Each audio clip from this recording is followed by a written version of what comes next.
The Millionaire's twin babies screamed non-stop on the luxury flight, disturbing every passenger, until a 5-year-old black girl quietly stood up and did something so unthinkable that it instantly silenced them.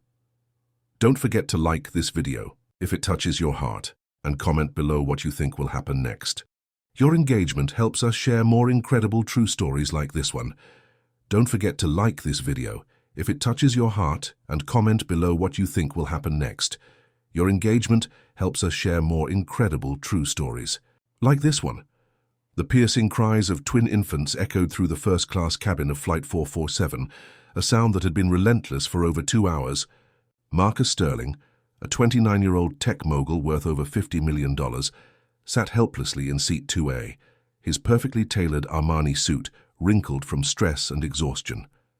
His wife Sarah clutched their 3-month-old twins, Emma and Ethan, her designer makeup streaked with tears of frustration and embarrassment. "I can't do this anymore, Marcus," Sarah whispered, her voice breaking as she rocked baby Emma frantically.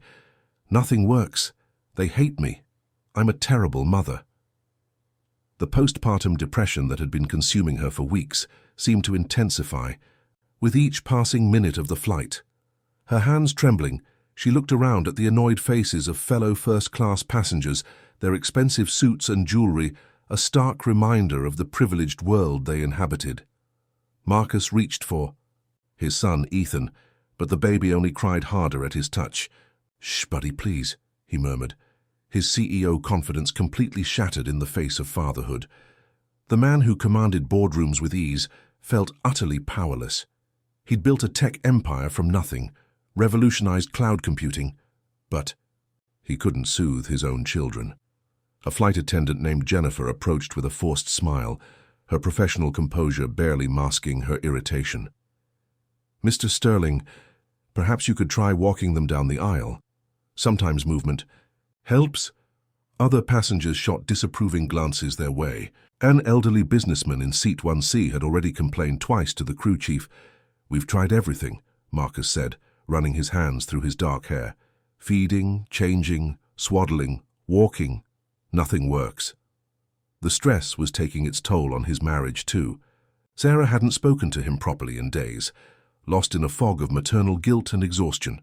He'd hired the best nannies money could buy, but Sarah insisted on doing everything herself, convinced that accepting help made her inadequate as baby. Ethan's cries reached a new crescendo. Marcus noticed a small figure moving in the economy section. Through the partially open curtain dividing the classes, he glimpsed a tiny African-American girl, perhaps 5 years old, sitting alone in seat 23B. She wore a simple purple dress that had seen better days, her hair neatly braided with colorful beads that caught the cabin light. Unlike every other passenger on the plane, she wasn't showing any signs of annoyance at the crying babies. Instead, she was watching them with curious, intelligent brown eyes that seemed far too wise for her age. She carried a worn purple backpack decorated with faded Disney princesses and clutched a small handmade doll. Everything about her spoke of humble circumstances, yet there was something luminous about her presence that Marcus couldn't quite define. The girl stood up suddenly, her movement fluid and purposeful. She began walking toward the first-class section with the confidence of someone 3 times her age. The flight attendant moved to intercept her, but something in the child's demeanor made her pause. "Excuse me, honey, you need to stay in your assigned seat," Jennifer said gently. "The babies are sad," the little girl said simply, her voice soft but clear. "I can help them feel better." Her accent carried the gentle cadence of the American South, warm and melodic. She looked directly at Marcus with those remarkably expressive eyes. "My name is Grace. May I try to help your babies?" Marcus felt his heart skip a beat. There was something about this child that seemed almost otherworldly in its purity. Sarah looked up through her tears, her grip on Emma loosening slightly. I don't know," she stammered. "They don't like anyone. They won't stop crying for anyone." Grace smiled, a radiant expression that seemed to light up the entire cabin. "Sometimes babies just need to hear the right song," she said. "My great-grandmama taught me special songs before she went to heaven. She said they have magic in them." Without waiting for permission, she began to hum softly, a melody that seemed to come from somewhere deep and ancient. The effect was immediate and inexplicable. Both twins stopped crying simultaneously, their tiny heads turning toward the source of the sound. Emma's fists unclenched for the first time in hours, while Ethan's breathing became slow and peaceful. The entire cabin fell silent, except for Grace's gentle humming, a lullaby that seemed to carry generations of love and wisdom. Marcus stared in absolute amazement as his children, who had been inconsolable for hours, began to drift towards sleep. Sarah's tears stopped flowing, replaced by wonder and disbelief. "How is this possible?" she whispered. "They never calm down for strangers. They barely calm down for us." Grace stepped closer, her small hand gently stroking Emma's tiny fingers. "Babies know when someone really loves them," she said simply. "And I love all babies, they're gifts from God." She continued humming, the melody weaving through the cabin like a prayer made audible. Other passengers began to lean forward, drawn by the inexplicable peace that had settled over the space. "Where did you learn that song?" Marcus asked, his voice thick with emotion. He'd never heard anything like it. Haunting yet comforting, ancient yet timeless. "My great-grandmama Rose," Grace replied, never stopping her gentle humming. She said it was passed down from her grandmama, and her grandmama before that, all the way back to the old days, when our people needed songs to keep hope alive. She looked up at Marcus with those wise eyes. "She said one day I'd meet someone who really needed to hear it." As both babies fell into the deepest sleep they'd had in weeks, Marcus felt tears streaming down his face. This little girl, this angel in economy class, had accomplished what teams of doctors, nannies, and specialists couldn't do. "Who are you traveling with, Grace?" he asked softly. "Nobody," she said matter-of-factly. "I'm going to see my grandmama." "Then Chicago. She's real sick, and Mama saved up for a whole year to buy me this ticket. She had to stay home to work, but she said I needed to say goodbye while I still could." The simple acceptance in her voice broke Marcus's heart. Sarah reached out tentatively, her maternal instincts finally freed from the fog of exhaustion. "Grace, honey, you're flying alone? How old are you?" "I'm 5 3/4, Grace said proudly. "And I'm not scared. God is watching over me, and now I got to help your babies too. That's why he put me on this plane." She continued, stroking Emma's hand with infinite gentleness. "Sometimes, when we're meant to help each other, the universe makes sure we're in the right place at the right time." The flight attendant Jennifer stood transfixed, having witnessed something that defied all logic and training. In 20 years of flying, she'd never seen anything like this. The entire first-class cabin had transformed from a place of stress and irritation into something approaching sacred space. Marcus found himself studying Grace's face, noting the intelligence behind her eyes, the natural grace in her movements, the way she seemed to radiate an inner light that had nothing to do with material circumstances. Here was a child who owned nothing of value, yet possessed something priceless, a gift that couldn't be bought, taught, or manufactured. "Grace," he said quietly, "would you stay with us for the rest of the flight? I think the babies would like that." He glanced at Sarah, who nodded eagerly through her tears of relief. "I'd like that very much," Grace said, settling into the empty seat beside them. "And maybe you could tell me about your babies. What are their names? Do they like stories? I know lots of good stories." As the plane continued its journey through the clouds, Marcus realized that this encounter was changing something fundamental inside him. This little girl had given him more than just quiet babies. She'd shown him what real grace looked like, what it meant to give freely without expectation of return. But he had no idea that this was only the beginning, and that Grace's presence in their lives would reveal truths that would shake the very foundation of everything he believed about family, destiny, and the mysterious ways that love travels across generations. The transformation in the cabin was nothing short of miraculous. For the next hour, Grace sat between Marcus and Sarah, keeping the twins in a state of peaceful slumber with her gentle presence and occasional soft humming.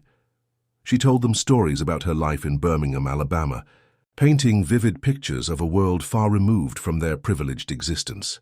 "I live with my mama in a little yellow house with the prettiest garden you ever did see," Grace said, her voice barely above a whisper to avoid waking the babies. Mama works 3 jobs, cleaning offices at night, serving breakfast at Miss Ruby's diner, and taking care of old Mr. Henderson on weekends. But she still finds time to read to me every single night before bed. Marcus listened with growing fascination and guilt. Here was a child whose mother worked tirelessly just to survive, yet Grace spoke with such joy and contentment. "What's your favorite story?" he asked. "The one about the little seed that grew into the biggest, strongest tree in the whole forest," Grace replied, her eyes sparkling. "Mama says that's me. I might be small now, but I got big dreams and a bigger heart. She says one day I'm going to help lots of people, just like I helped your babies today." Sarah, who had been silent since the twins fell asleep, finally spoke. "Grace, sweetheart, you said your grandmother is sick. What's wrong with her?" Grace's expression grew somber but not defeated. "The doctors say she got cancer in her bones. She's been fighting real hard, but she's getting tired. Mama couldn't afford to come with me, so I promised to be brave and give Grandmama all our love." She reached into her worn backpack and pulled out a small photo. "This is her. Her name is Violet, but everyone calls her Vi. She raised Mama all by herself after Grandpa died in Vietnam." Marcus studied the photo of a dignified elderly woman with Grace's same intelligent eyes and radiant smile. Something about her face seemed familiar, though he couldn't place why. "She looks like a very special lady." "She is," Grace said proudly. "She taught me how to sing, how to cook cornbread, and how to see the good in everyone. She always says that kindness is the only thing that matters in this world, and that we should share it like sunlight, freely and without keeping track of who deserves it." The flight attendant, Jennifer, approached again, this time with genuine warmth instead of professional obligation. "Grace, honey, can I get you anything? Some juice? A snack?" "No, thank you, ma'am. I'm fine," Grace replied politely. "But thank you for asking. My mama taught me to always say thank you when people are kind." Jennifer smiled, clearly charmed. "Your mama raised a very special little girl." She turned to Marcus and Sarah. "I've been flying for 20 years and I've never seen anything like what happened here today. You're very fortunate." After Jennifer left, Marcus found himself studying Grace more intently.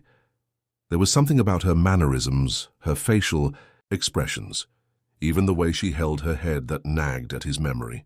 "Grace, can you tell me more about your family? Your great-grandmother who taught you that song?"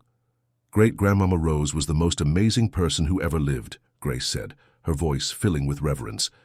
"She was born way back in 1920, when things were real hard for our people. She told me stories about how she had to be so brave and strong, but she never let it make her heart hard. She said love was the only thing stronger than hate." Grace pulled out a small, faded photograph from her backpack. "This is her when she was young, before she married great-grandpapa Samuel.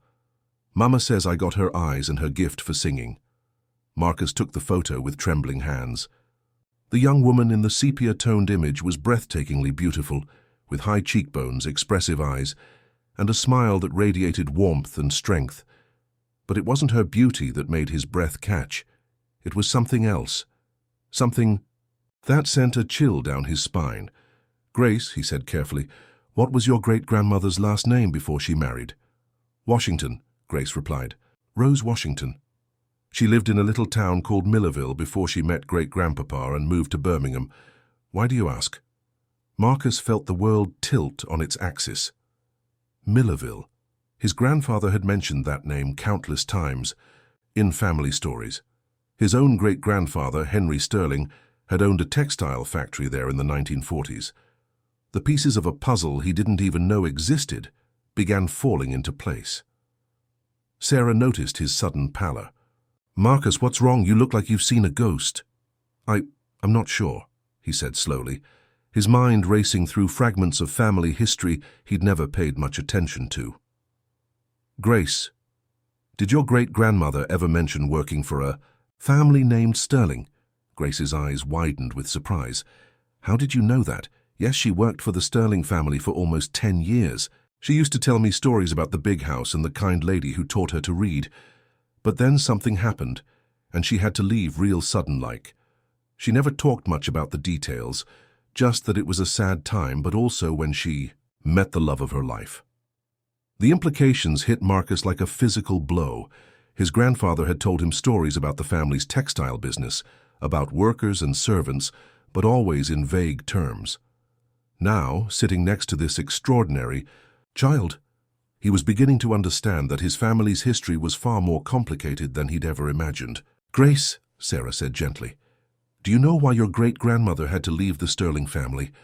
Grandmama Vi told me once that great-grandmama fell in love with a man who worked at the factory," Grace said, "but the white folks didn't approve of them being together, so they had to run away in the middle of the night.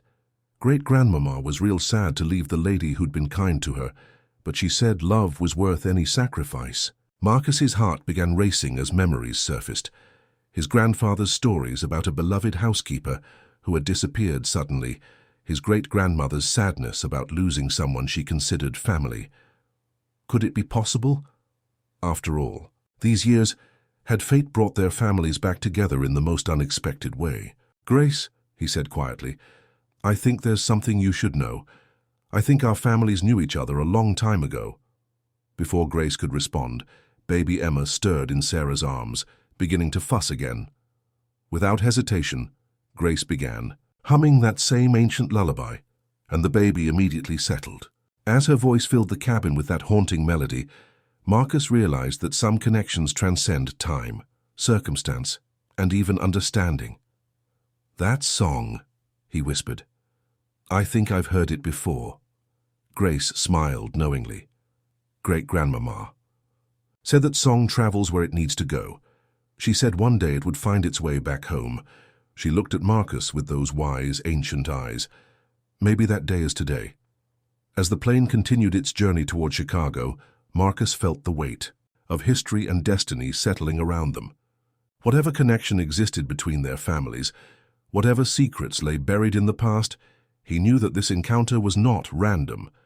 Grace had appeared in their lives for a reason, and he suspected that reason went far deeper than simply calming crying babies.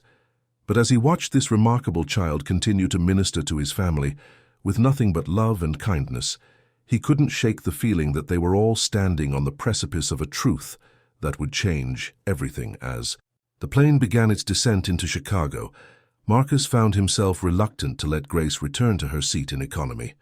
The twins had slept peacefully for over 3 hours, the longest stretch of calm they'd experienced since birth. More importantly, something had shifted in Sarah. The fog of postpartum depression that had clouded her eyes for months was beginning to lift, replaced by wonder and maternal recognition. "Grace," Sarah said softly, "I don't know how to thank you. For the first time since the babies were born, I feel like maybe I can do this. Maybe I can be a good mother." Grace reached over and squeezed Sarah's hand with surprising strength for such a small child. "You already are a good mother," she said with absolute certainty. "Sometimes we just need someone to remind us of what we already know in our hearts." The flight attendant, Jennifer, made an announcement about preparing for landing, but Marcus was consumed by the implications of what Grace had revealed about their family connection. As passengers began gathering their belongings, he made a decision that would alter the course of all their lives. "Grace," he said, "I know you need to see your grandmother, but would it be okay if we came with you? I'd like to meet her, and I think there are some things our families need to discuss." Grace tilted her head thoughtfully, studying Marcus's face with those penetrating eyes. "You really think our families knew each other?" "I'm beginning to believe it's more than that," Marcus replied. "I think they were connected in ways that were lost over time. And maybe this meeting wasn't an accident." As the plane touched down at O'Hare International Airport, Marcus was already making mental arrangements. He pulled out his phone and began typing rapidly. "Jennifer," he called to the flight attendant, "could you arrange for us to deplane together? And I'll need ground transportation for all of us." "Of course, Mr. Sterling," Jennifer replied clearly, sensing the importance of the moment. 20 minutes later, they stood in the bustling airport terminal, Marcus and Sarah with their twins in designer carriers, and Grace clutching her worn backpack, looking impossibly small, yet somehow the most significant person in the group. "Grace, where exactly are we going?" Marcus asked as his driver approached with the Sterling family's signature black Mercedes. "Cook County Hospital," Grace replied quietly. "Grandmama Vi is in the cancer ward, room 417. Her voice remained steady, but Marcus could see the fear flickering in her eyes for the first time since they'd met. The drive through Chicago's streets was subdued, with Grace pointing out landmarks she remembered from previous visits, while Marcus and Sarah processed the magnitude of what was happening. The babies remained peaceful, as if Grace's presence continued to work its inexplicable magic. When they arrived at the hospital, Marcus insisted on carrying Grace's backpack while she practically skipped toward the entrance, her excitement at seeing her grandmother overriding any nervousness about the formal surroundings. The sight of this small girl leading a millionaire family through the corridors of a public hospital struck Marcus as profoundly symbolic. Room 417 was at the end of a long hallway that smelled of disinfectant and hope deferred. Grace knocked, gently before pushing open the door. "Grandmama Vi, I'm here." The woman in the hospital bed was tiny, made even smaller by the medical equipment surrounding her, but her face lit up with pure joy when she saw Grace. "My beautiful angel, come here and give your grandmama some sugar." Her voice was weak, but filled with love. As Grace rushed to embrace her grandmother, Marcus stopped dead in the doorway. The woman in the bed had the same eyes as Grace, the same bone structure, and something else, something that made his heart race with recognition. "Grandmama Vi," Grace said excitedly. "These are my new friends Marcus and Sarah and their babies. Marcus thinks maybe our families knew each other a long time ago." Violet's eyes moved from Grace to Marcus, and her expression changed completely. Her breath caught, and one trembling hand moved to her throat. "Oh, my Lord," she whispered. "Oh, my sweet Lord in heaven." "Mrs." Marcus began, then realized he didn't know Grace's last name. "Johnson," Violet said faintly. "Violet Johnson. And yours, you have to be Henry Sterling's great-grandson. You have his eyes, his jawline, I'd know that face anywhere." The room fell silent except for the steady beeping of medical monitors. Grace looked back and forth between the adults, sensing the magnitude of the moment even if she didn't fully understand it.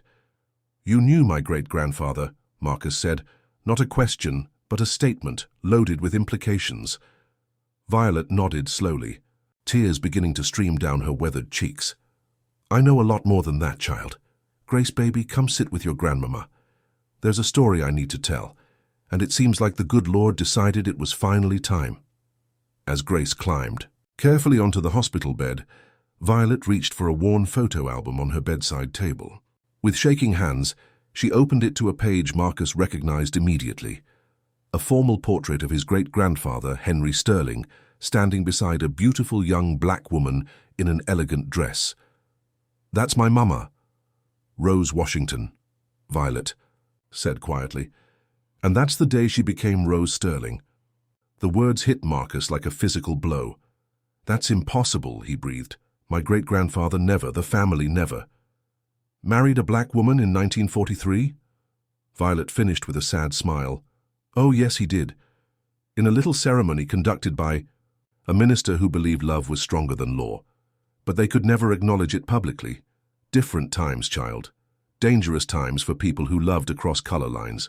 Sarah gasped, her hand flying to her mouth. Grace looked confused but stayed quiet, sensing the importance of the moment. "Your great-grandfather loved my mama more than life itself," Violet continued, "and she loved him the same way.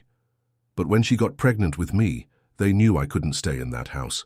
Too many people asking questions, too much danger for everyone involved."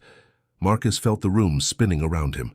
"You're saying that my great-grandfather was—" "Your great-grandfather was my daddy," Violet said simply. "Which makes Grace your cousin, honey. That little girl who calmed your babies today, she's family, the lullaby she sang.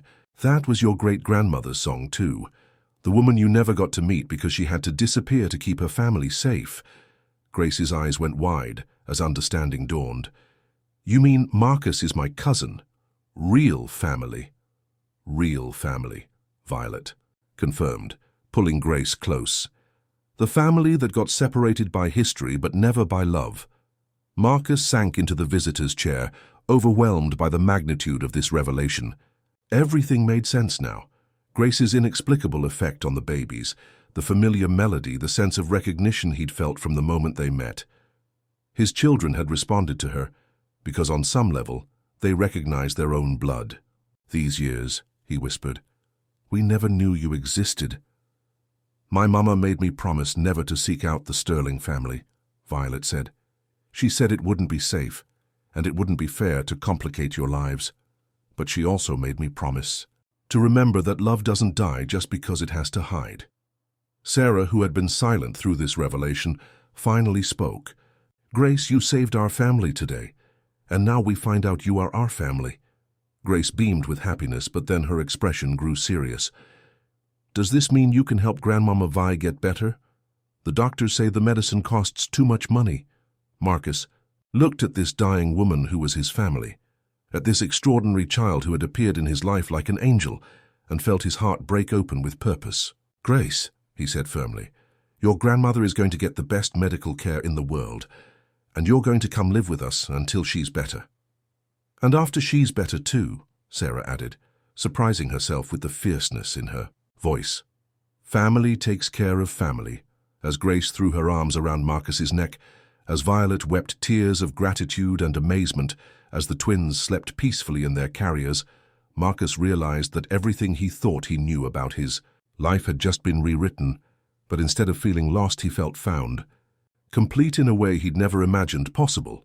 The little girl who had calmed his crying babies had done something far more profound. She had reunited a family that had been torn apart by history and brought together again by love, destiny, and the mysterious ways that Grace travels through generations. But this was only the beginning of their story, and Marcus suspected that the full extent of how Grace would change their lives was yet to be revealed. The next morning brought a whirlwind of activity that would have overwhelmed any normal 5-year-old, but Grace moved through it all with the same serene confidence she'd displayed on the airplane. Marcus had spent most of the night making phone calls, arranging for the best oncologists in Chicago to consult on Violet's case, and coordinating with his assistant to clear his schedule indefinitely. "Dr. Richardson will be here at 10, Marcus told Violet as he entered her hospital room, carrying coffee for the adults and a chocolate muffin for Grace. "He's considered the top specialist for your type of cancer. I've also arranged for a private room on the VIP floor." Violet shook her head firmly despite her weakened state. "Child, I appreciate the kindness, but I can't accept charity. My mama raised me to stand on my own 2 feet. Grace looked up from the coloring book Sarah had brought her. "Grandmama Vi, it's not charity when it's family. Right, Cousin Marcus?" The word cousin still sent shivers through Marcus every time Grace said it. 24 hours ago, he'd been a successful but emotionally disconnected businessman. Now he was part of a family story that spanned generations, connected by love that had survived decades of separation. "Grace is absolutely right," Marcus said, pulling up a chair beside Violet's bed. "I've been thinking about this all night. Violet, my great-grandfather loved your mother, but circumstances forced them apart. He never got to take care of his family the way he wanted to. Let me do what he couldn't." Sarah entered the room carrying Emma, who had slept through the night, for the first time since birth. "The babies are completely different children," she announced with wonder. "It's like Grace's presence changed something fundamental in them." "Children recognize love," Violet said wisely. "Your babies know Grace is safe people. They can feel it in their hearts even if their minds don't understand it yet."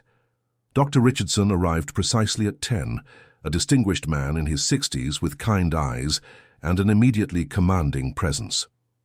After examining Violet and reviewing her files, he requested a private conference with Marcus in the hallway. "Mr. Sterling, I'll be direct," Dr. Richardson said. "Mrs. Johnson's cancer has progressed significantly, but it's not hopeless. With aggressive treatment, surgery, chemotherapy, radiation, she has a fighting chance. However, the treatment will be extensive, expensive, and extremely difficult.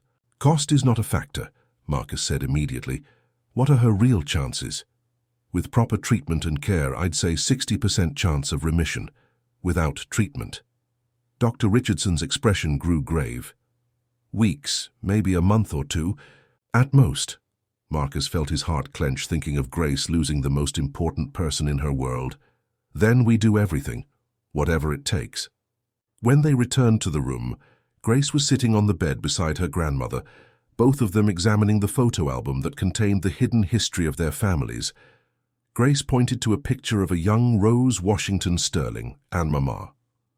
Vi, tell me again about great-grandmama's wedding dress, the one she had to leave behind. Violet's eyes misted over. Oh, honey, it was the most beautiful thing you ever saw. White silk with tiny pearls sewn all over the bodice.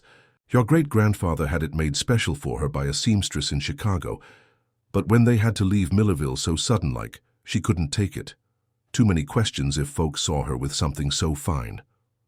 Marcus felt a strange stirring in his memory. Violet, what happened to that dress? Far as I know, it's still in the attic of the big house in Millerville. My mama said your great-grandmother couldn't bear to get rid of it. She kept it hoping someday Rose might come back to claim it. The Millerville house, Marcus said slowly. My family still owns that property. It's been closed up for 20 years, but we kept it for sentimental reasons. His mind began racing with possibilities. Violet, would you like to see your mother's wedding dress? Grace's eyes lit up like stars. Could we really? Could we see where great-grandmama lived? More than that, Marcus said. An idea forming that felt like destiny clicking into place. I think it's time that house became a home again. For our family. Over the next few days, as Violet began her treatment regimen, Marcus divided his time between the hospital and making arrangements that felt increasingly like following a divine plan.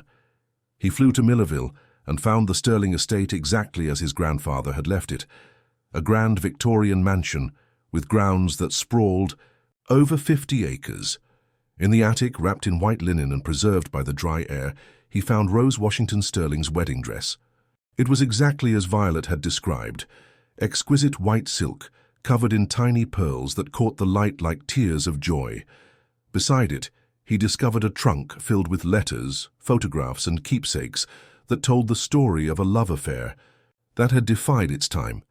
The letters from his great-grandfather to Rose were heartbreaking in their devotion. My beloved Rose, one read, I count the hours until I can hold you again. The world may not understand our love, but God made our hearts to beat as one, and no law of man can change that truth. Rose's letters to Henry were equally passionate, but tinged with the practical concerns of a woman living in dangerous times. My dearest Henry, I felt our baby move today for the first time. She's going to be strong like her daddy and wise like her mama. I pray that someday the world will be ready for children like ours. When Marcus returned to Chicago with the dress and the letters, the emotional impact on Violet was profound. She wept openly as she touched the silk that her mother had worn on her wedding day, the fabric that represented a love story that had been forced into silence. I can't believe you found it, she whispered. Mama always said that dress was proof that their love was real, even when the world pretended it wasn't. Grace stroked the pearls with reverent fingers. It's the most beautiful thing I ever saw. Do you think great-grandmama would want me to try it on? Honey, I think she'd be honored, Violet said with a radiant smile, as Grace carefully slipped into the dress, which pooled around her tiny frame like a cloud of dreams. Something magical happened. Sarah gasped and reached for her phone to capture the moment, but Marcus stopped her. Some moments are too sacred for photographs, he said quietly. This is one of them. Grace twirled in the dress, her face glowing with joy and connection to a heritage she was only beginning to understand. I can feel her, she whispered. I can feel great-grandmama's love in this dress. That evening, as Violet rested after another round of chemotherapy, Marcus sat beside Grace in the hospital's family lounge, both of them looking through the letters and photographs that chronicled their shared family history. Grace, Marcus said carefully, there's something I need to tell you. The doctors think your grandmother is going to get better, but it's going to take a long time, months of treatment. And I was wondering, would you like to come live with Sarah and me and the babies while she recovers? Grace looked up from a photograph of Rose and Henry, standing together in front of the Millerville house. You mean really live with you? Like a real family? We are a real family, Marcus said firmly. We always were, we just didn't know it, and families take care of each other. What about Mama back in Birmingham? She needs me too. Marcus smiled, having anticipated this concern. I've already talked to your mother.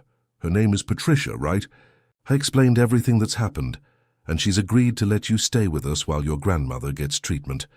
In fact, I've arranged for her to fly up here next week so we can all meet properly."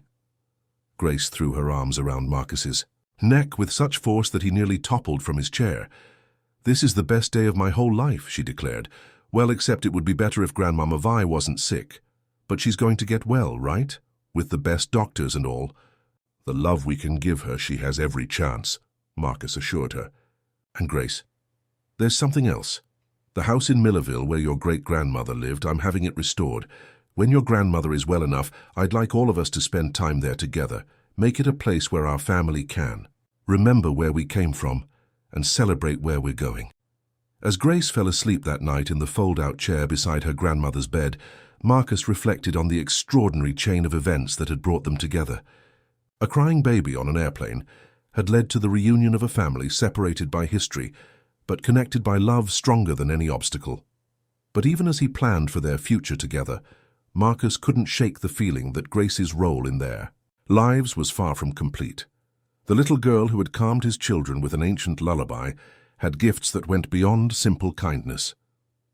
She possessed something rare and precious, a wisdom that seemed to flow from generations of strong women who had loved fiercely despite impossible circumstances. Tomorrow would bring new challenges, more treatment for Violet, and the complex logistics of blending their lives into a real family. But tonight, as he watched Grace sleep peacefully beside the woman who had raised her with love and grace, Marcus knew that every difficulty would be worth it. Some stories began with tragedy and ended with triumph. This story, he realized, was just beginning. 3 weeks later, the transformation in everyone's lives was nothing short of miraculous. Violet's response to treatment had exceeded even Dr. Richardson's optimistic projections. The tumors were shrinking, her energy was returning, and most importantly, her spirit was stronger than ever. She had moved into the guest suite of Marcus and Sarah's Lakeshore Drive penthouse, where Grace had also settled with the ease of a child who understood that love made any place home. "Cousin Marcus," Grace announced at breakfast one morning, "I think the babies are trying to talk to me." Marcus looked over at Emma and Ethan in their high chairs, where they were babbling happily while Grace fed them mashed bananas. It was true. The twins had begun vocalizing more, always when Grace was near, as if they were attempting to communicate with their remarkable young cousin. "What do you think they're trying to tell you?" Sarah asked, marveling as she did every day at the change in her children. The postpartum depression that had clouded her world for months had lifted completely, replaced by a joy in motherhood she'd never thought possible. "I think they're saying thank you for teaching us how to be happy," Grace replied seriously. "Babies are very polite when you know how to listen to them." Violet laughed from her position at the breakfast table, where she was working through a crossword puzzle, a mental exercise Dr. Richardson had recommended to keep her mind sharp during treatment. "That child has been talking to things that can't talk back since she was 2 years old. Birds, flowers, clouds. She thinks everything has something to say if you're patient enough to listen." Marcus had learned to take Grace's unusual observations seriously. Over the past 3 weeks, she had demonstrated an uncanny ability to anticipate the baby's needs, predict when Violet would have difficult days, and somehow sense when any of the adults needed emotional support. It wasn't supernatural. It was simply a level of empathy and awareness that seemed to run in their family's bloodline. The doorbell rang, and Marcus went to answer it, expecting his assistant with documents that needed signing.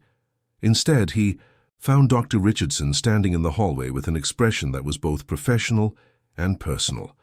"Doctor, is everything all right? Violet's appointment isn't until tomorrow." "Everything is more than all right," Dr. Richardson said with a broad smile. "Mr. Sterling, I wanted to deliver this news in person. Mrs. Johnson's latest scans show something I've rarely seen in my 30 years of practice. Not only has the cancer stopped spreading, it's in complete remission." Marcus felt his knees nearly buckle with relief and joy. "Complete remission, you're certain?" "As certain as medical science can be.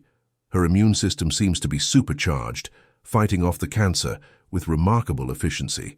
Frankly, it's unprecedented for someone with her initial prognosis. Dr. Richardson paused, his expression thoughtful. I've seen patients beat the odds before, but usually there's a clear medical explanation. In Mrs. Johnson's case, I can only attribute it to excellent treatment combined with. He searched for the right words. An exceptional will to live and an unusually strong support system. When they shared the news with the family, the celebration was immediate and overwhelming. Grace threw herself into her grandmother's arms with such joy that both of them ended up crying happy tears. Sarah hugged Marcus tightly, whispering, "Miracles do happen," into his ear. Even the babies seemed to sense the joy in the room, clapping their tiny hands and gurgling with delight. "Grandmama Vi, does this mean you're not going to die?" Grace asked with the direct honesty that only children possess.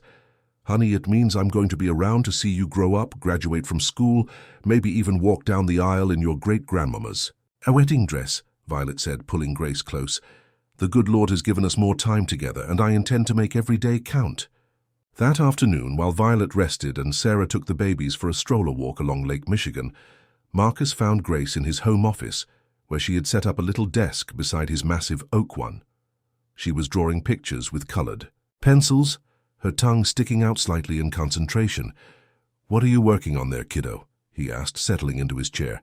"I'm drawing our family tree," Grace replied, holding up an elaborate drawing that showed stick figures connected by heart-shaped lines instead of traditional branches. "See, here's great-grandmama Rose and great-grandpapa Henry, and here's grandmama Vi, and here's my mama Patricia, and here's me, and here's you, and Sarah, and Emma, and Ethan." Marcus studied the drawing, amazed by the detail Grace had included. She had even drawn the airplane where they'd first met, connected to all the figures with a rainbow. "This is beautiful, Grace. Can I ask you something?" "Sure. When you first saw me and Sarah on the airplane, did you know somehow that we were family?" Grace considered this seriously, twirling a colored pencil between her fingers. "I didn't know." "No," she said finally. "But I felt something, like when you walk into a room and you can tell someone's been baking cookies, even if you can't see them yet. I felt like you belonged to me somehow. And the song you sang to the babies, where did that really come from?" "Great-grandmama Rose taught it to great-grandmama Vi, who taught it to grandmama Vi, who taught it to Mama, who taught it to me," Grace recited. "But Grandmama Vi told me something else about that song yesterday. She said, Great-grandmama Rose learned it from your great-great-grandmama, the first Mrs. Sterling. It was a song that traveled between our families even before they became one family." Marcus felt chills run down his spine. "So when you sang to Emma and Ethan?" "I was singing them home," Grace finished simply, "back to their own family's song." The profundity of this revelation settled over Marcus like a blessing. This extraordinary child had not only reunited their scattered family, but had restored something even more precious, a continuity of love that had been broken by history, but never truly lost. That evening, as the extended family gathered for dinner in the penthouse's formal dining room, Marcus stood to make an announcement that had been building in his heart for weeks. "I want to propose something," he began, looking around the table at the faces that had become so precious to him. "The house in Millerville is almost finished being restored. I think it's time for the Sterling Johnson family to come home." "You mean move there?" Sarah asked, her eyes bright with interest. "I mean make it our family's center," Marcus explained, "a place where we can honor the past and build the future. Grace can have the room that was meant to be her great-grandmother's nursery. Violet can have the master suite where Rose should have lived as Mrs. Sterling. And we can all finally live the life that love intended for our family." Grace clapped, her hands with delight. "And the babies can play in the garden where great-grandmama Rose planted her flowers." "Those flowers are still there," Marcus confirmed. "Rose bushes that have bloomed every summer for 80 years, waiting for the family to come home." Violet wiped tears from her eyes. "My mama would be so happy to know that her granddaughter will finally get to sleep in the house where she should have been born." "There's one more thing," Marcus added, reaching into his jacket pocket. "Grace, this belonged to your great-grandmother." He pulled out an antique locket, delicate gold with tiny pearls that matched the wedding dress. "I found it with the letters. It has pictures of Rose and Henry inside." Grace accepted the locket with reverent hands, her eyes wide with wonder. "It's the most beautiful thing I ever saw," she whispered. "Can I wear it always?" "It's yours by right," Marcus said, fastening the chain around her neck. "Just like the house, just like the song, just like the family. It all belongs to you because love doesn't die. It just waits to find its way home." As Grace fingered the locket and smiled at her grandmother, as Sarah cuddled the twins who cooed contentedly in their family's presence, Marcus realized that the crying babies on the airplane had been a gift in disguise. They had led him to Grace, who had led him to family, who had led him to a completeness he'd never known he was missing. But even as he savored this moment of perfect happiness, Marcus suspected that Grace's influence on their lives was far from finished. The little girl who had restored their family with nothing but love and an ancient lullaby possessed gifts that seemed to grow stronger every day. And tomorrow, when they visited the Millerville house for the first time as a complete family, Marcus had a feeling they would discover just how deep those gifts truly ran. The drive to Millerville took place on a crisp October morning when the Illinois countryside blazed with autumn colors. Grace pressed her face to the window of the Mercedes, marveling at the landscape that held so much of her family's hidden history. She wore her great-grandmother's locket and carried the photo album that documented the love story that had brought them all together. "Are you nervous?" Sarah asked, adjusting baby Emma's car seat as they approached the town limits. "I'm excited," Grace replied honestly. "I dreamed about this house last night. Great-grandmama Rose was there and she was so happy. She said she'd been waiting for us to come home." Violet smiled knowingly from the front passenger seat. "That child has been having prophetic dreams since she was 3 years old. Half the time she knows what's going to happen, before it happens." Marcus turned onto the tree-lined drive that led to the Sterling estate, his heart pounding with anticipation. He had spent the past month overseeing the restoration, but this was the first time any of them would see it completed. As the house came into view, a magnificent Victorian mansion with wraparound porches, gabled windows, and fresh white paint that gleamed in the morning sun, Grace gasped with delight. "It's exactly like my dream," she whispered. "Even the flowers are the same." The rose bushes that bordered the front walk were indeed still blooming despite the late season, their red petals seeming to glow against the white picket fence. Marcus had learned from the groundskeeper that the roses had unusual vitality, blooming longer and fuller than any others in the region. "Roses, roses," Violet murmured as they got out of the car. "Mama always said those flowers bloomed with love." As they approached the front door, Grace suddenly stopped walking. Her expression grew distant, as if she were listening to something only she could hear. "Someone's here," she said quietly. "Grace, the house is empty," Marcus said gently. "The restoration crew finished yesterday," but Grace shook her head firmly. "Not empty, full of all the love that happened here." She walked to the front door and placed her small hand on the brass knocker. "Great-grandmama Rose, we're home."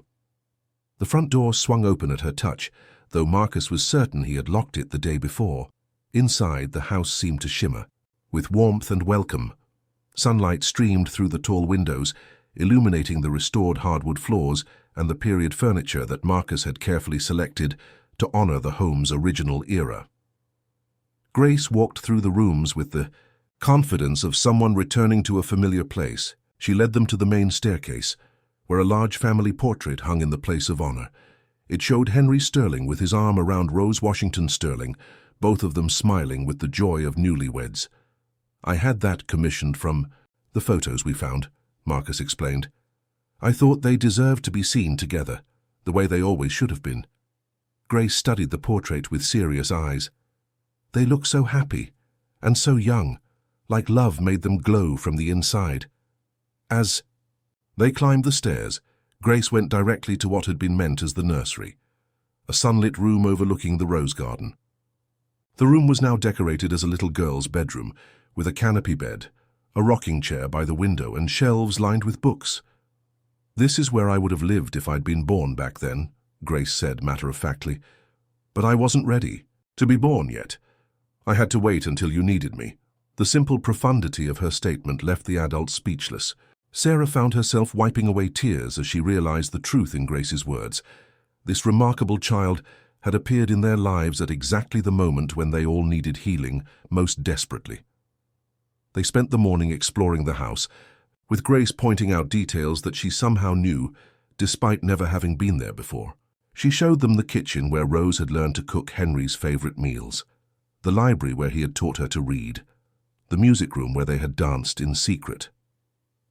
In the afternoon, while Violet rested and Sarah played with the babies, in the garden, Marcus found Grace in the attic, standing before a tall mirror that reflected the October light streaming through the dormer windows.